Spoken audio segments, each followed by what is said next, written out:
Have you ever wondered what it would be like to step inside the mind of a genius? Not just any genius, but Leonardo da Vinci, the ultimate Renaissance man. Walter Isaacson's biography gives us that chance, and it's an incredible journey. Today, we're diving into the first part of this masterpiece. So, who was Leonardo? Most people know him as the painter of the Mona Lisa and the Last Supper.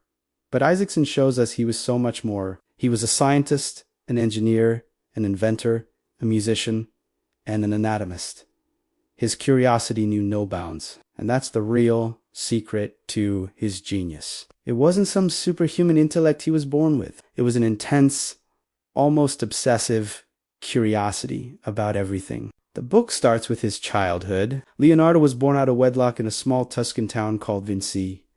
This might sound like a disadvantage, but it actually worked in his favor. Because he wasn't expected to follow in his father's footsteps as a notary, he was free to explore his own passions. He spent his days wandering the countryside, observing birds in flight, the flow of water, and the intricate patterns of flowers. He wasn't just looking.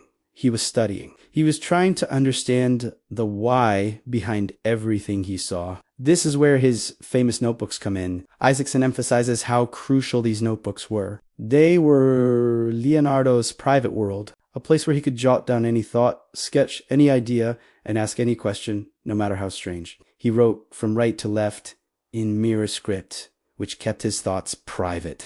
These notebooks are a treasure trove, filled with everything from designs for flying machines and war devices to detailed anatomical drawings and even grocery lists. It shows a mind that was constantly working, constantly connecting different fields of knowledge. As a young man, he was apprenticed to the artist Andrea del Verrocchio in Florence.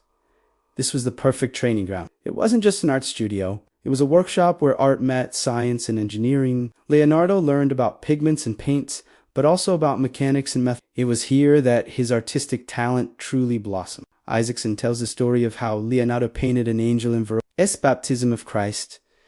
His angel was so lifelike and beautiful that, according to legend, Verrocchio was humbled and never painted again. But even as his fame as an artist grew, Leonardo never saw art as separate from science. For him, they were two sides of the same coin. To paint a human body, you had to understand its muscles and bones. To capture a smile, you needed to know the anatomy of the lips and the nerves that control them. His pursuit of art pushed him deeper into science, and his scientific discoveries made his art more profound. This first part of Isaacson's book paints a vivid picture of a young man driven by an insatiable curiosity and an incredible ability to observe the world around him. He wasn't just a painter.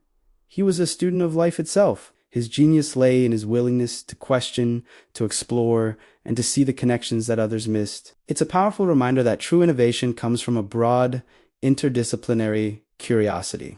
Now, let's dive into where Leonardo enters his most ambitious and tumultuous years. Leaving Florence, Leonardo heads to Milan, seeking the patronage of the Duke Ludovico. He doesn't present himself just as an artist, but as a military engineer and an inventor. He writes a 10-point letter to the Duke, detailing his designs for bridges, cannons, and armored vehicles. Only at the very end does he mention that he can also paint. This move shows Leonardo's boundless ambition and his desire to be seen as more than a painter. He was a true Renaissance man, a master of both art and science. In Milan, Leonardo's genius truly blossoms, but he is commissioned to create a massive bronze horse statue, the Gran Cavallo, in honor of the Duke's father. This project would consume him for years. He filled notebooks with detailed studies of equine anatomy, dissecting horses to understand their musculature perfectly. He planned a casting technique so revolutionary it had never been attempted. Yet, despite creating a colossal clay model that awed all of Milan, the statue was never cast in bronze. The bronze was diverted for cannons when French forces threatened the city, and the clay model was later destroyed. It's a tragic symbol of Leonardo's pattern. Brilliant conceptions often left unfinished. During this same period, Leonardo paints two of his most iconic works. The first is The Virgin of the Rocks. What is fascinating here is how Leonardo uses his scientific knowledge of geology and botany to create a background that feels both mystical and real. The light and shadow, the sfumato technique he pioneered, gives the figures a lifelike, three-dimensional quality that was revolutionary. It wasn't just about painting a scene, it was about capturing a moment of divine grace through the lens of natural science. And then, of course, there's The Last Supper, painted directly onto the dry wall of a monastery dining hall. This wasn't a traditional fresco. Leonardo experimented with a new technique, which unfortunately led to its rapid decay. But what he captured was pure human drama. Instead of the serene, static depictions of the past, Leonardo chose the most dramatic moment when Jesus announces that one of his apostles will betray him. Each apostle reacts with a unique, psychologically rich expression: shock, denial, suspicion, sorrow. Leonardo spent countless hours wandering the streets of Milan, observing people's faces and gestures to make each character believable. He famously struggled to find a face for Judas, the traitor, and a face pure enough for Jesus. It's a religious painting. It's a masterpiece of human psychology.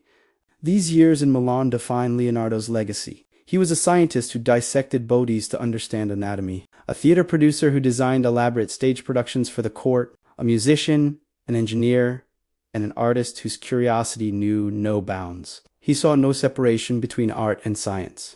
To him, they were two sides of the same coin, both paths to understanding the beauty and mechanics of God's creation. His notebooks from this era are a testament to this, filled with everything from sketches of flying machines to studies of water eddies and anatomical drawings. However, this period of incredible creativity comes to an abrupt end when the French invade Milan and overthrow the Duke Ludovico. Leonardo is once again a wanderer, forced to flee the city that had been his home for nearly 2 decades. His great horse is lost, his patron is gone, and his future is uncertain. What happens next? How does Leonardo navigate the political turmoil of Italy and continue his quest for knowledge?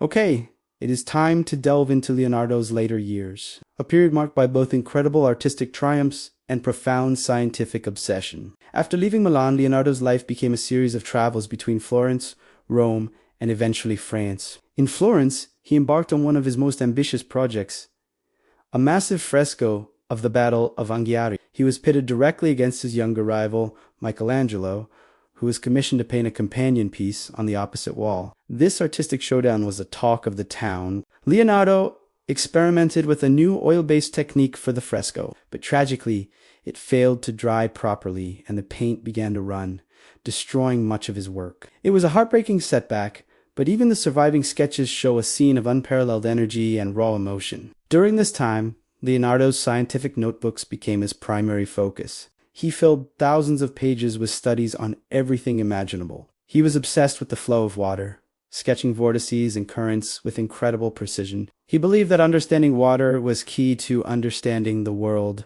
He spent countless nights dissecting human and animal bodies, defying church doctrine to produce the most detailed anatomical drawings the world had ever seen. His studies of the heart, the muscles, and the skeletal system were centuries ahead of their time. He saw the human body as the ultimate machine, a masterpiece of engineering. But perhaps the most enduring creation from this period is the one and only Mona Lisa.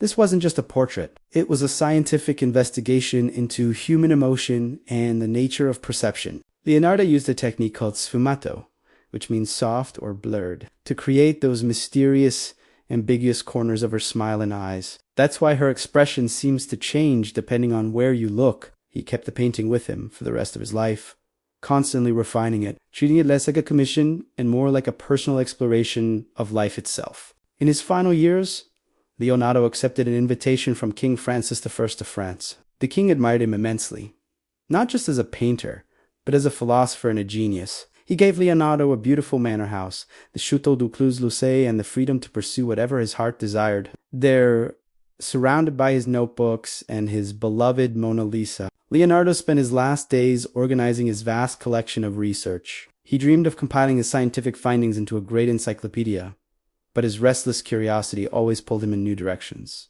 Leonardo da Vinci passed away in 1519, leaving behind a legacy that is almost impossible to grasp. He was more than just an artist. He was the ultimate Renaissance man. His life teaches us the power of relentless curiosity, the importance of observing the world with fresh eyes, and the beauty of connecting art with science. As Isaacson shows us, Leonardo was not a superhuman. He was simply a man who never stopped asking why. His genius wasn't a gift from the heavens, but a product of his own tireless effort and boundless imagination. Thank you so much for joining me on this deep dive into the life of Leonardo da Vinci. I hope it's inspired you to look at the world with a little more curiosity. If you enjoyed this series, please hit that like button, subscribe, and let me know in the comments which historical figure you'd like to explore next. Thanks for watching.